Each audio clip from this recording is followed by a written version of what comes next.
I'm going to talk few case scenarios which I have found in North Colombo Hospital, Ragama. So these patients were found over the last 2 months, so which will be quite interesting. So having learned about different causes of pulmonary hypertension and also having update of how you evaluate by echocardiography, let me run through a few important cases. Right.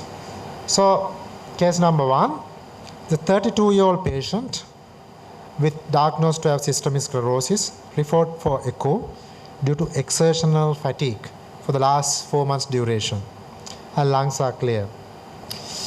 Now, this is the patchy shadows in systemic sclerosis, and the lungs are clear. And this is the ECG, which shows right ventricular straining. And this is you can see prominent pulmonary arteries.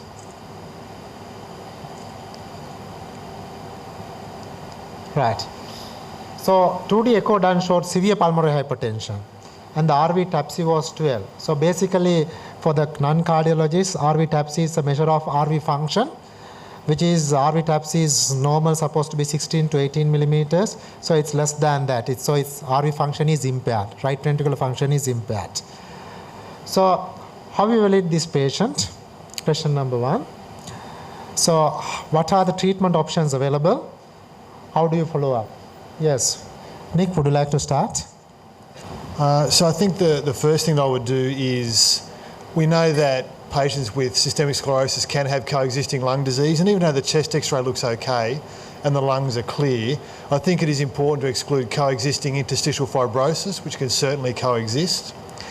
But I guess the patient as described certainly fits with a very typical presentation, or in fact quite a late presentation, of pulmonary arterial hypertension complicating underlying autoimmune disease. I think personally I would arrange this patient to have a right heart catheter because, as I said, I think you do get prognostic information from that.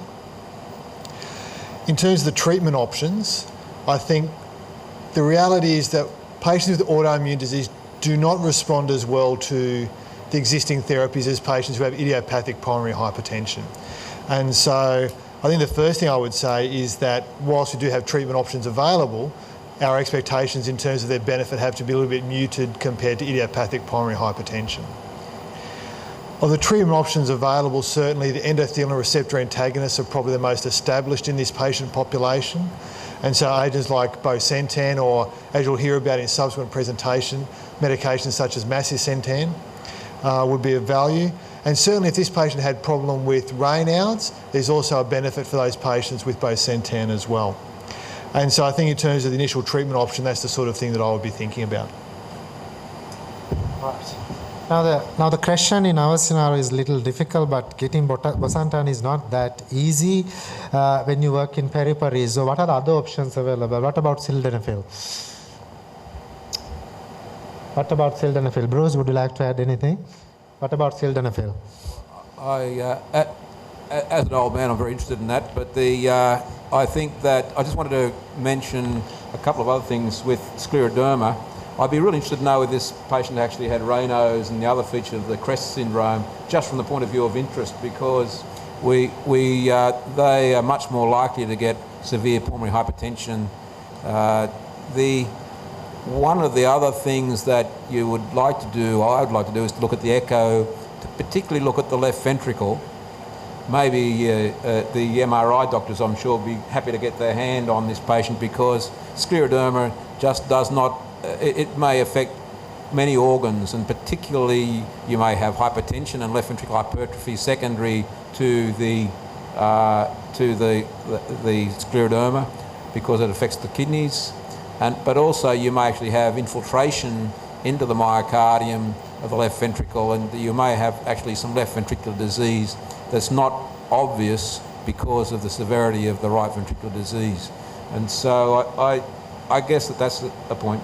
I think that in patients that do have Raynaud's, they actually do like the endothelin antagonist because it has actually fabulous treatment for Raynaud's. And I think that some of our rheumatology colleagues actually try to get pulmonary hypertension diagnosed so they can treat the patient's Raynaud's. And so it is certainly very effective, so that if the patient just had to have one treatment and had severe Raynaud's, I think I'd go for an endothelin antagonist to start with. I think that we would be probably trying to treat this patient with dual treatment at least. I think he's got severe disease, and most likely it is all pulmonary hypertension. Nick, would you like to add a comment about how do you start bosentan and how do you task sildenafil? Is there a value of sildenafil here? So I think in answer to the question about sildenafil, then the answer is yes, it certainly helps, but I don't think it's as effective in the long term compared to bosentan. One of the advantages of sildenafil, however, is that it is relatively quick acting and you do get a benefit early, whereas the endothelin receptor antagonists do take some time before you see both a symptomatic benefit and changes in your echocardiogram. In terms of commencing bosentan, we start at a low dose, 62.5 milligrams twice daily for 1 month. We then typically reassess liver function at 1 month, because that is the Achilles heel of bosentan, if you like, in that there is an incidence of between 5 and 10% of abnormal liver function tests. And then, assuming the patient tolerates this agent quite well, noting that fluid retention can be a problem, I would typically increase the dose to 125 milligrams twice daily, with a view to assessing them with echocardiography, usually about 3 to 4 months, as well as a walk test, just to get some idea of how they're going early on therapy. The other thing about the endothelin receptor antagonist that isn't as well appreciated is that there is a tendency to anemia in about 15 to 20% of patients. So I think it's also worth checking their full blood count, their hemoglobin levels, when you're assessing their liver function tests. Right, thank you. And just a small question. Now, most of these patients in our part of the world, they have RV failure, right ventricular failure, and edema. So what is the way that you start diuretics? Because I'm sure that we should not dry them up, because when you dry them up, and they will feel worse, right? So when do you start diuretics in patients with severe pulmonary hypertension, and what is the dose? I'm sure it should be important for all of these doctors. Yeah. Yes, Bruce. Yeah. Well, I think that you have to be very careful that they do have right heart failure, because if the right ventricle is a little bit load dependent, I think I must say that we have been overly concerned about that in the past, and certainly drying patients out with pulmonary hypertension probably isn't as bad as we thought it might be. Edema is common with bosentan and macitentan. It's one of the major side effects, and it is something that you would not think necessary to treat or appropriate to treat by itself if the JVP was not elevated, because it won't make any difference. What is the maximum dose you can go with bosentan? Well, we're only bosentan in Australia is very expensive, and the cost when it first came out, when we first started prescribing, was $80,000 per year, and so that we're only allowed to prescribe on label, and that is in the dosage that Nick spoke about. So there are in the literature there are instances where people have used up to 250 BD, but we stay at the level of 125 BD because of the expense involved. The cost of it when newer drugs have come onto the market, and that's one of the benefits of having newer drugs, although a lot of them have fallen off the market again, because of the side effect profiles of some of them, that has actually driven the cost down, and I think it's around $40,000 a year. If rather than increase the dose, we would probably add a second medication, and right. Sildenafil in Australia is off patent and can actually be purchased relatively cheaply because it's not actually reimbursed by our pharmaceutical benefit scheme to have a second medication. So patients can get one for free by the government, but any second medication has to be paid for. And as I said, sildenafil is relatively inexpensive. So how do you start sildenafil and how you step up the dose? So sildenafil in Australia is available either in a dose of 20 or 25 milligrams TDS, and so we tend to leave patients on that dose as a rule. Interestingly, the studies that looked at sildenafil used a dose of 80 milligrams TDS, and that's not as easily available in Australia. But I've certainly got 2 patients I know whereby I've given them that dose, but again, that's self-funded, they've paid for that themselves. Right. But Anything, yeah, you want to add anything? Was there any pulmonary fibrosis in this patient? No, he hasn't had pulmonary Have you fibrosis. done a CT scan on the patient? To be honest, no, but the lung function test was roughly normal, yeah. And was the patient hypoxic at any? No, he was not hypoxic, yeah. We have a patient with respiratory problem. So this is a photo of Trinco. You can catch this, the Trinco hospital was there where I worked for 4 months. And this is the early morning scenery that you can see. Fisherman has gone out and they are coming back. You have to go early morning to catch that picture. Anyway, this is Sigrid Bruce has gone to this place, right? I'm sure you have seen the interesting pictures there. Right. Nick, I think you are missing this time, and Rohan. We'll make it next time. Okay, case number 2. A 35-year-old patient who was found to have severe lung fibrosis, referred for 2D echo prior to cholecystectomy. He was breathless on mild exertion, and his saturation was 93% on room air. Echo done showed severe pulmonary hypertension, and he had a normal RV function. So you can see the chest X-ray. In fact, this patient was sent from Central Chest Hospital, Valisera, about 2 weeks ago. And you can see that the mediastinal is shifted due to lung fibrosis, and he has low saturation. Right. And you can appreciate that there's a finger clubbing. There's a finger clubbing. Sorry, this is the chest X-ray with the mediastinal shift, and this finger clubbing. So, how do you manage pulmonary hypertension associated with lung fibrosis? How do you advise on surgery in people with pulmonary hypertension? Is there a place to lung transplant or heart-lung transplantation? I'm going to put that question to Dr. Kirti Gunasekara, because you are the best person to answer about respiratory medicine associated pulmonary hypertension. Yeah. Well, I assume that this is a usual interstitial pneumonia patient with clubbing and lung fibrosis now coming with progressive. But your chest X-ray was not very clear. Was the CT scan available at that time? No. No, I didn't have time to take the slide. In fact, last week patient was referred, so I got a picture from my iPhone. So it was not a very best picture, but obviously you can appreciate that at least the mediastinal is shifted due to fibrosis. That was what mentioned in the chest X-ray reporting. Yeah. Yes, it might be, you see, from the chest X-ray that you show, it is overexposed, but it might be due to bronchiectasis leading to a chronic lung disease leading to pulmonary hypertension and copulmonary rather than, but you said the right ventricular pressures were normal, wasn't it? Sorry? You said the right side, the pressures were normal. No, it's very high. Severe pulmonary hypertension. Okay, right. So now in this situation, actually when it comes to pulmonary hypertension, we have very few options to treat because the sildenafil and stuff that we don't use very much because we find that it's not effective, and the literature I don't think supports that. Nick, I think you can dwell into that further.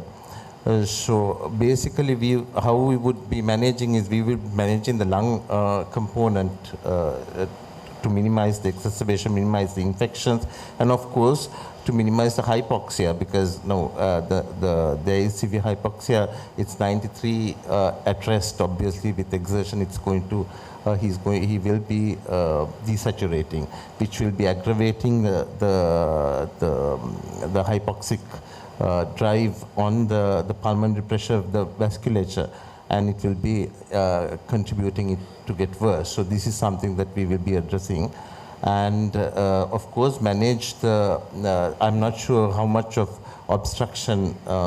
These people usually have a lot of obstructive lung disease along with the restriction. If this is bronchiectasis and which is giving rise to this kind of thing. So that would be the basic principle of management. But we run into severe problems with the pulmonary hypertension, which will be progressively increasing. I think that's correct because it's a hypoxic-driven pulmonary artery constriction. Hardly drugs are not beneficial.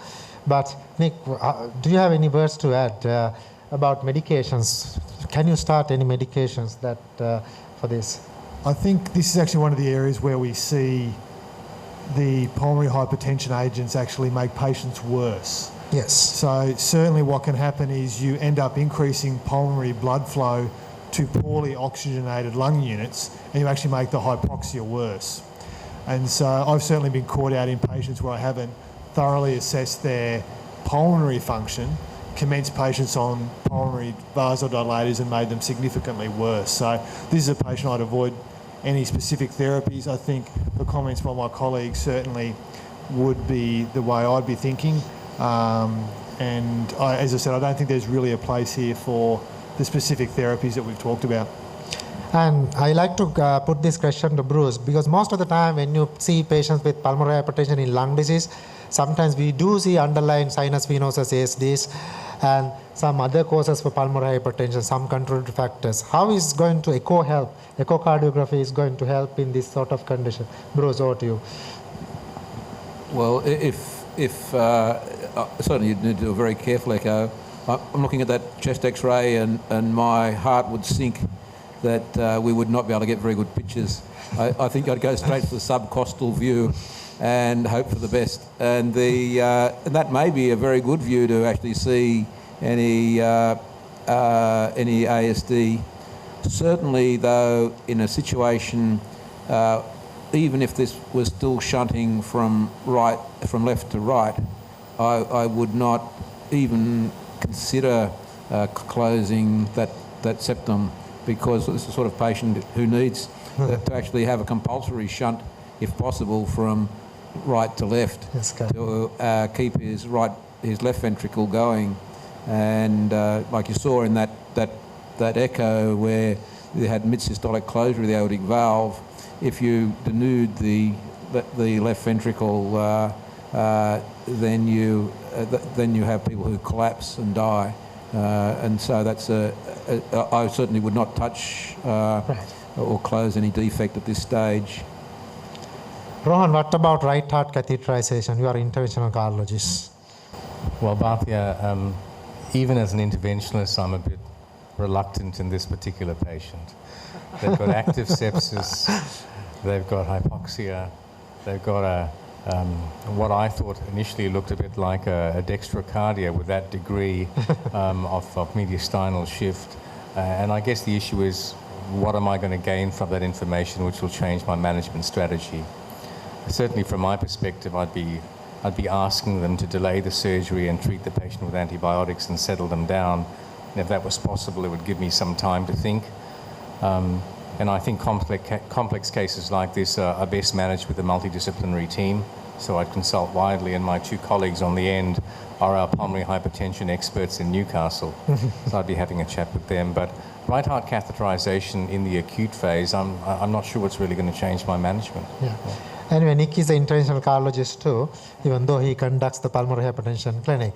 Nick, what about long-term oxygen therapy? Is there a value in this patient who is hypoxic? I'd have to defer to my respiratory colleagues, but I would imagine that's one of the few things you can do to improve their pulmonary pressures and their right heart function. So I think, assuming that was available and an option, I think that'd be very reasonable. I think that was mentioned earlier. I think so. Long-term oxygen therapy is a definite option, and we would be advising them at least about 15 hours a day of a very low dose of oxygen. This is what we recommend, but unfortunately most people underestimate the value of this and they neglect that, and then their hypoxia gets worse and the pulmonary worsens, and this is how they represent. So how do you advise on surgery? Can he undergo general anesthesia, or is there any specific method? And that was the referral. So how do you advise on anesthesia? Yes. I'll take that question. I think that you would do your utmost to avoid having this patient operated on. So if he came in with acute cholecystitis and he was septic, I would do everything non-invasively I possibly could. I'd give him lots of antibiotics. I'd get a surgical opinion. The surgeon would ask the anaesthetist, and the anaesthetist would ask us, and we would say no. And I think that even if the gallbladder was about to burst, you would be actually better off to put a percutaneous drain in and actually deflate the gallbladder and try to get this patient in a much better condition. Certainly these patients are very intolerant of sepsis. They've got no reserve whatsoever. But so I would treat with antibiotics very early, very intensively, and hope that this will settle down. And like most people who have gallbladder disease and cholecystitis, that it never comes back again. But I think that if he had another episode of cholecystitis and another episode of cholecystitis, I would try to do the same thing, because general anaesthesia in this situation have a very high mortality. In Australia, the anaesthetists have to fill out a whole pile of forms when they have a perioperative death, and they just don't like that. So what about heart-lung transplantation, Nick? Is there a place? Well, it's a bit difficult without knowing anything else about the patient, but I would have thought that would be the definitive therapy for someone like this, is heart-lung transplantation. So it's just assuming the patient's age is satisfactory and there's no significant comorbidity. Compliance is not going to be an issue given the need to be compliant with anti-rejection therapy. Then this is someone that we would arrange to be reviewed by our transplant centre. Our hospital is not a transplant centre. We have to refer these patients on. And so assuming the patient was suitable, that's what we do. Right. The other thing that's just worth commenting just briefly, talking about the options in terms of surgery. Patients with pulmonary hypertension tend to have a fixed cardiac output, and laparoscopic surgery can be a real problem for these patients. So sometimes you think, well, look, a laparoscopic procedure, it's not invasive, certainly compared to an open laparotomy, but inflating the abdomen full of gas limits venous return. These patients rely on a degree of venous return and preload to maintain forward cardiac output, and laparoscopic surgery can be a disaster in these patients as well. So that's just something to keep in the back of your mind. Right. Now, take-home message from case number 1 is a pulmonary arterial hypertension, and you can give all the drugs that I have already mentioned. Bosentan will be the first option when you have connective tissue disorders. Now, second patient, when you have pulmonary hypertension, lung disease, you don't give those drugs, it's harmful. And the take-home message is you try to maximize whatever you could to treat the respiratory disease.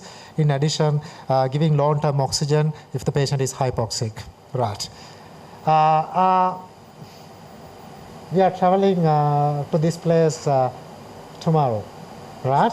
So this is Dalada Maligawa. This is the last where the sacred tooth is kept, right on there, right? The last palace in Sri Lanka. Bruce and Nick, but anyway, Rohan, you are going to miss because you are going to fly tonight. Right. Case number 3, 42-year-old lady who was P1C0. First time she has become pregnant. Otherwise healthy lady on her 9 week of POA referred for a 2D echo due to low saturation. Her saturation was 92 and echo done showed univentricular heart. I'm sure Dr. Mervyn Fernando will appreciate this patient, and also Dr. Chandrika Ponnam Permisi there. No, right. She was diagnosed having severe pulmonary hypertension and her exercise tolerance is good. Can she continue her pregnancy? Question number 1. How do you treat pulmonary hypertension in pregnancy? Because this was a true referral happened. I'm sure you appreciate this patient. So how do you answer this question, Nick? Yeah. This case is the story of the anatomy sounds a little bit unusual in that patients with a univentricular heart typically develop cardiac failure early unless they have pulmonary stenosis, which tends to protect from pulmonary hypertension. But the issue with the diagnosis notwithstanding, pulmonary hypertension or Eisenmenger syndrome in pregnancy carries a very poor prognosis, both for the mother and for the fetus. And in fact, that's actually considered a contraindication to pregnancy when you look at the congenital heart disease guidelines. They tend to focus very much on prevention because of the potential problems this can cause to both the mother and the baby. In terms of treating pulmonary hypertension in pregnancy, there's very little data in this area. It's such a complex and problematic issue. There are certainly case reports of using prostacyclins and sildenafil. We know that endothelin receptor antagonists like bosentan are actually teratogenic and should be avoided in all pregnancies. But in someone like this, assuming that they wanted to continue the pregnancy, having been made fully aware of the potential risks, then a combination of sildenafil and prostacyclins if available. But as I said, the first thing I would do would be to review the echo. Right. Okay. Bruce, what do you tell now? Suppose you forget about this patient when you have a patient who is pregnant having severe pulmonary hypertension, right? So what do you advise the VOG? Now, she has come, probably will say about 18 weeks of POA. What do you advise? Severe pulmonary hypertension. What do you advise? Would you allow to continue the pregnancy or would you ask to terminate? And this is the question VOG is asking from us. Well, I think that it's unfortunate she's got to 18 weeks, and the situation of termination is not without risk. It's almost as it's a ball, it's a line ball here, and you may lose the mother, as you certainly will lose the child if you do a termination.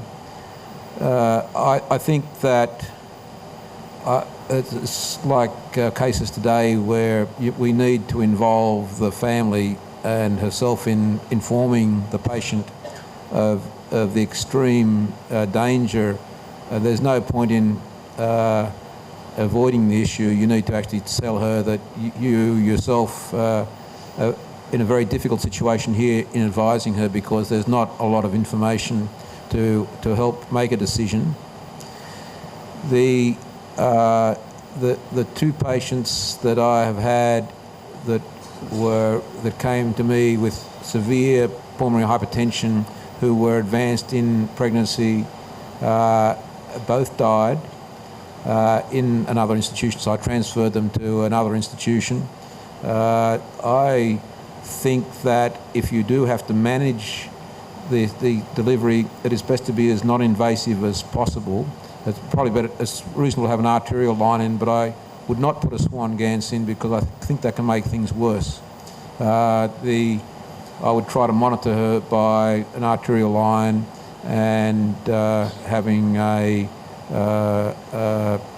routine echo every day and assessing what her right ventricular function was like. If her right ventricular function is not good, I think she should probably be terminated now, despite the fact that it is a very high risk.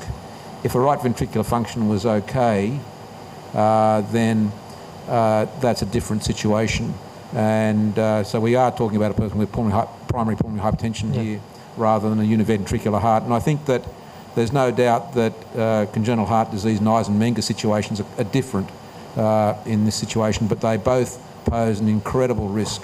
And ideally, these things are picked up before the woman gets pregnant, and they are given every treatment, particularly to avoid pregnancy, and that would involve not using an estrogen pill, using a progestogen type pill, or having sterilisation or an intrauterine device to prevent pregnancy, or some blockage type contraception, so that you just don't want to be in this situation, because there is no right answer now of a woman well into the pregnancy, because you're damned if you do and you're damned if you don't.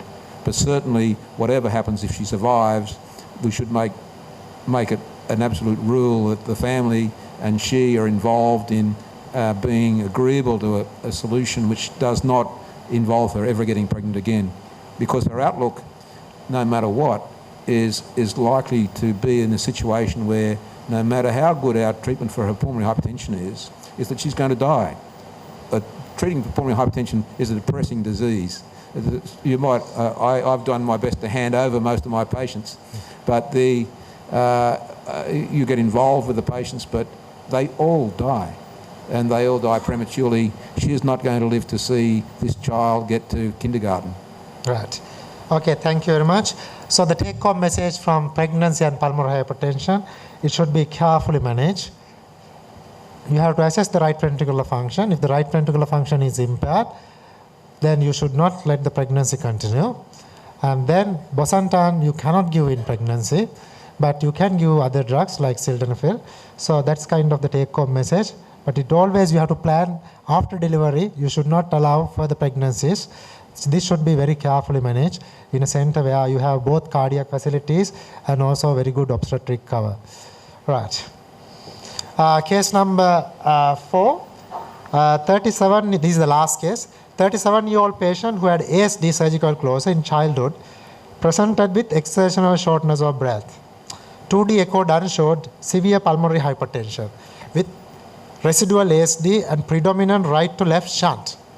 But this patient was missed for follow-up, but however the ASD was not properly closed, so there was a gap and it was causing now right to left shunt, basically Eisenmenger pathology. So in addition, there was a MVP, mitral valve prolapse with moderate to severe MR. Now if you appreciate the ECG, you can see the right ventricular strain and predominant R wave in the anterior leads. And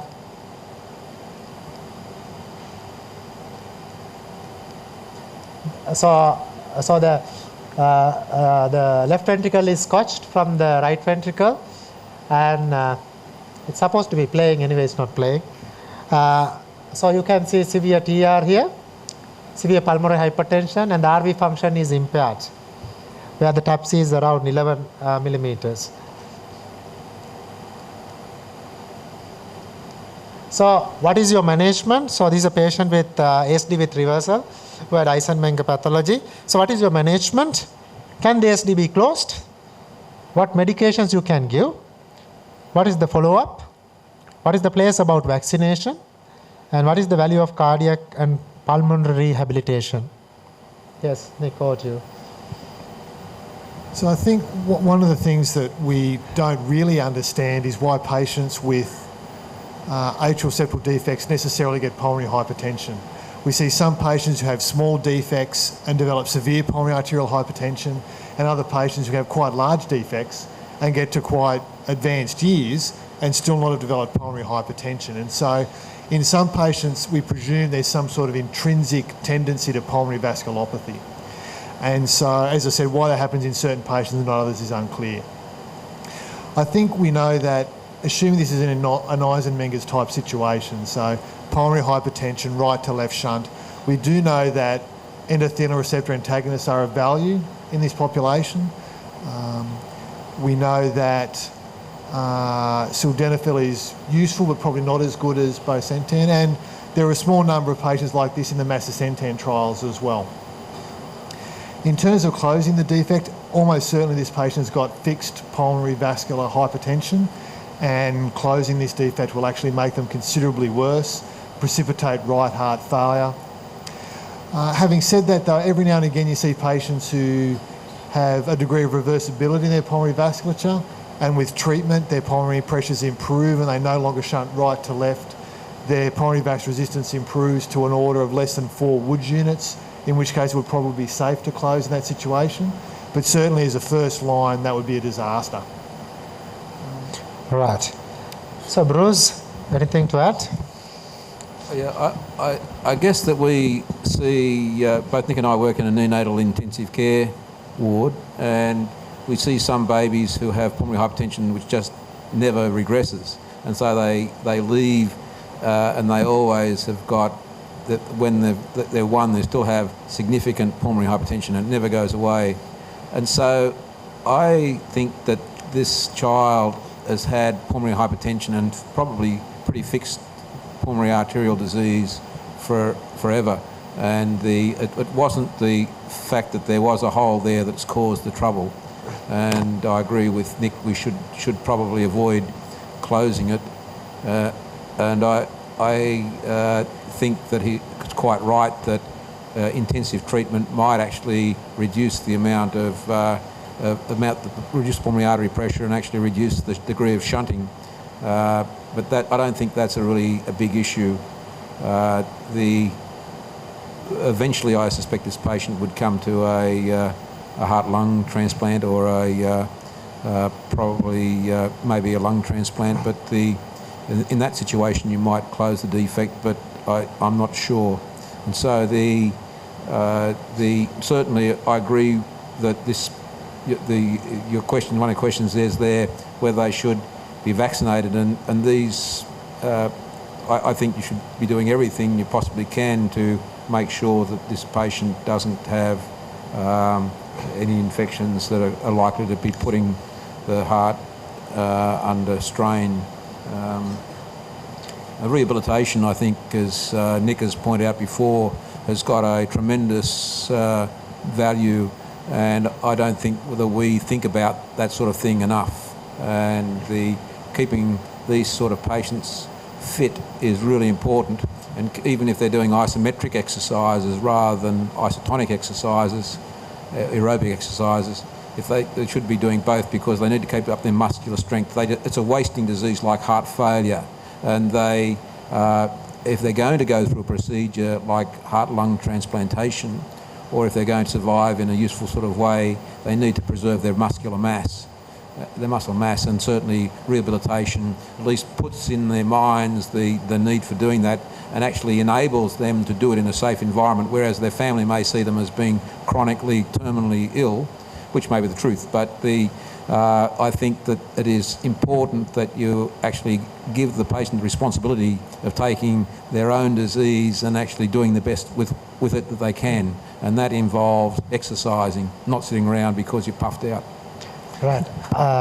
Yeah, Dr. Gunasekara, I just wanted to ask now, what about vaccination in Sri Lanka? Especially all the pulmonary hypertension patients, they go worse with the infection, either a flu or pneumococcal or whatever. So what is the program about vaccination against these respiratory nasty illnesses? Yes, we have the pneumococcal vaccine, and we use the hip vaccine for the influenza, and also the flu vaccine. These are the three that are available for us. But unfortunately, the influenza vaccine is, we have to wait because we are in the southern hemisphere, and we have to wait until Australia releases the vaccine. So that's why I think there was a delay in releasing the vaccine this year, which has caused which must be actually causing some problems to the people now. So these are the three vaccines that we routinely give these people. Right. We apologise. We apologise for the delay, but certainly you're not the only people that are suffering. We had the Australian population have not actually had the availability of the vaccine. So, Dr. Gunasekara, now just a small question. How do you refer these patients for vaccination? Is there a place that we could refer these patients? Unfortunately, these vaccines are not freely available in the state sector. Yeah? Some of it's very erratic. The availability of vaccines in the state sector has been extremely erratic. The pneumococcal vaccine is sometimes available in the teaching hospitals, but that also is not very reliable. To get it, the availability has not been very. Now this time, of course, the influenza vaccine is available, but it is again seasonal and very erratically available. Nick, you are going to say something, right? Yes, just a comment about atrial septal defects and pulmonary hypertension. The key issue in this patient is that the patient's shunting right to left, and so that's a real concern in terms of their pulmonary pressure. But from time to time, you'll see a patient that has an atrial septal defect, and you'll measure on echocardiography a degree of pulmonary hypertension. And the pulmonary hypertension is in part a function of the increased flow through the right heart. And so just because a patient has pulmonary hypertension on echocardiography with an atrial septal defect doesn't necessarily mean they're not suitable for closure. And so that's where the right heart catheter is really important, because you can assess the pulmonary vascular resistance, and you find that pulmonary vascular resistance is actually quite low, and that it is flow that's causing this pulmonary hypertension, and that by closing the defect you improve the pulmonary hypertension by reducing the flow. So as I said, the right to left shunt is key here, but as I said, in patients with left to right shunt and pulmonary hypertension, don't exclude them as potential candidates for defect closure. Now, what group of patients that you start anticoagulation? Is there all the patients of pulmonary hypertension, or is it thromboembolic pulmonary hypertension? Or what is your target? How long you are going to start anticoagulation? Yeah. Yes. It's interesting. If you actually look back at the studies before we had agents like prostacyclin and the newer agents, warfarin and digoxin are about the only two medications that actually showed a benefit when you look back at the papers published in the 70s and 80s. And so My approach has been patients who have class 4 symptoms to consider anticoagulation in the absence of contraindications. Patients who have chronic thromboembolic disease, I think they're on lifelong anticoagulation. But patients with pulmonary arterial hypertension who have class 4 symptoms, then I would discuss the role of warfarin with them. Right. Is there a place for atrial septostomy? What sort of patients? So the patient with atrial septostomy is a patient who's got severe pulmonary hypertension with right heart failure. When you put in a septostomy, you allow for an obligate right to left shunt.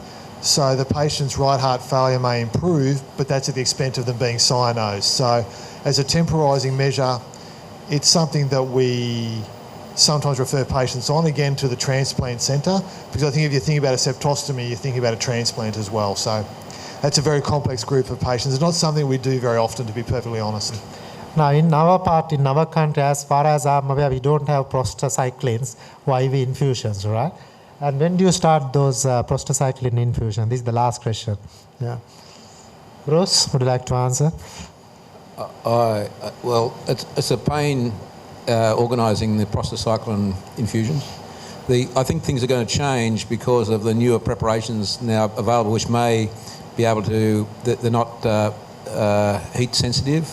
And so that's one of the problems with the presently available iprostanol. You have to keep it cold and you have to reload the syringes 2 or 3 times a day, and that is really difficult. So with the newer preparations, it may be twice a week, which is going to make a huge difference. It can be absolutely startling, as you know, when you've got a patient who is dreadfully unwell and having virtually at the point of having cardiac arrest, and because of low output, particularly from the left side of the heart, and the left ventricle is starved of oxygen. And so you're pressing on the right ventricle, a bit of cardiac massage can bring them around again, but then the thing can happen repeatedly, and just starting the prostaglandin intravenously in a low dose, you have to build it up, but quite quickly.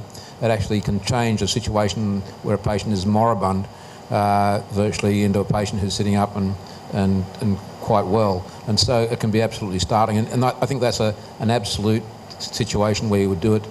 But if you've got somebody who has failed or failing treatment with bosentan or the endothelin antagonists, we would probably upgrade to macitentan, I guess, or another medication and use in combination. But if they fail that treatment, then I think that is the only medication that you can get, and that it may be when you're bridging towards transplantation. And that works, and you've got the patient under control and keep them in the hospital until that's done. It's a very difficult and expensive medication to give, and even the switching over the syringes can be a trial, so that they're highly dependent upon it. And there is a degree of tachyphylaxis, so you may actually have to increase the doses over a period of time. Right, thank you very much. So on the last case, the take-home message, patient with Eisenmenger syndrome. So you can't close these shunts until you have done right heart catheterization and evaluated.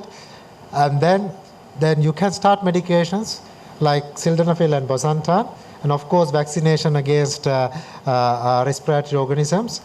And I can't, it's very important to do pulmonary rehabilitation of all these patients.